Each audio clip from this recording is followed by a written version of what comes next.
Sahabat yang terkasih dalam Tuhan Yesus Kristus,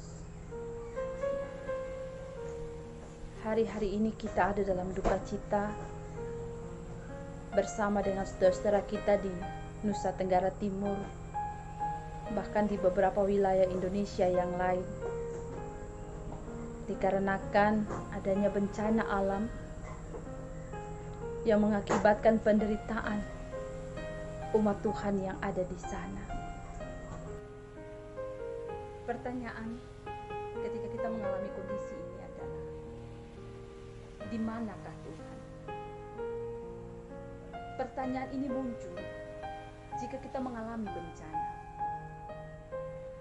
Mengapa Tuhan membiarkan kejadian-kejadian yang menyedihkan terjadi? Bukankah Tuhan kita adalah Tuhan yang Maha Kuasa, Tuhan yang Maha Kasih? Pertanyaan ini juga mungkin dilontarkan oleh orang yang melihat umat Tuhan yang ditimpa kemalangan. Mereka mungkin secara diam-diam mengejek orang Kristen yang sekalipun mempunyai Tuhan, tetap saja bisa mengalami kejadian yang menyedihkan. Buat apa mempunyai Tuhan jika ia tidak bisa menolong umatnya yang sedang menderita? Bukankah Tuhan yang benar-benar ada seharusnya bisa dan menolong umatnya? Bahwa Tuhan sering nampak berdiam diri ketika umatnya sedang mengalami bencana, bukanlah sesuatu yang harus diherani. Yesus adalah anak Allah yang turun ke dunia, juga mengalami hal yang serupa.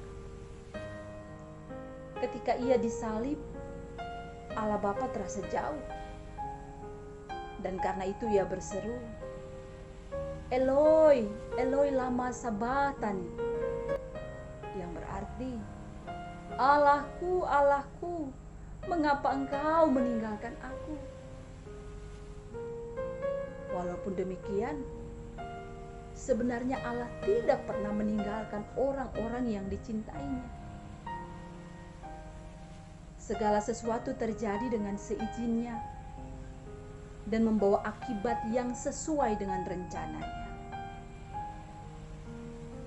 Mazmur 42 mengatakan begini, Mengapa engkau tertekan, hai jiwaku, dan mengapa engkau gelisah di dalam diriku? Berharaplah kepada Allah, sebab aku bersyukur lagi kepadanya, penolongku dan Allahku. Penulis Mazmur 42 adalah anak-anak Korah yang mempertanyakan keberadaan Tuhan ketika jiwa mereka gundah gulana, jiwa yang tertekan dan gelisah. Walaupun tidak disebutkan apa yang sebenarnya dialami mereka, mungkin kita pernah merasakan penderitaan yang serupa. Kelihatannya penderitaan yang dituliskan dalam Mazmur 42 bukanlah penderitaan jasmani, tetapi lebih ke arah penderitaan rohani. Mereka mungkin mengalami depresi spiritual. Seseorang dalam kondisi depresi seperti ini bisa mengalami perasaan sedih, cemas, atau kosong. Mereka juga cenderung merasa terjebak dalam kondisi yang tidak ada harapan, tidak ada pertolongan, penuh penolakan, atau perasaan tidak berharga. Lebih jauh, individu yang mengalami depresi rohani seperti ini dapat juga merasa malu atau gelisah.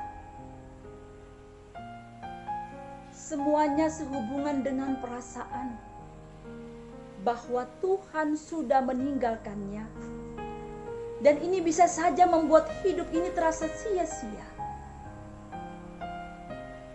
Sahabat yang kekasih, bagaimana tindakan kita jika kita mengalami depresi rohani? Pemazmur sudah menunjukkan caranya. Yang pertama ialah dengan bertanya kepada diri kita sendiri, apakah yang menyebabkan kegelisahan kita? Kita juga boleh bertanya kepada Tuhan, mengapa semua ini terjadi Tuhan?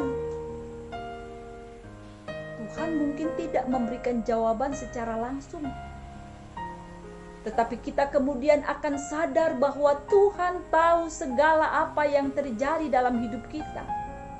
Tuhan tidak mungkin kehilangan kemudi. Yang kedua adalah dengan kita mengingat bahwa sampai saat ini Tuhan sudah membimbing kita. Tuhan adalah Tuhan yang maha kuasa dan maha kasih. Dia adalah yang memegang kontrol kehidupan kita. Dengan demikian, kita bisa berharap akan pertolongan Tuhan di masa depan. Yang ketiga ialah dengan menyampaikan rasa syukur dan doa kita kepada Yang Maha Kasih.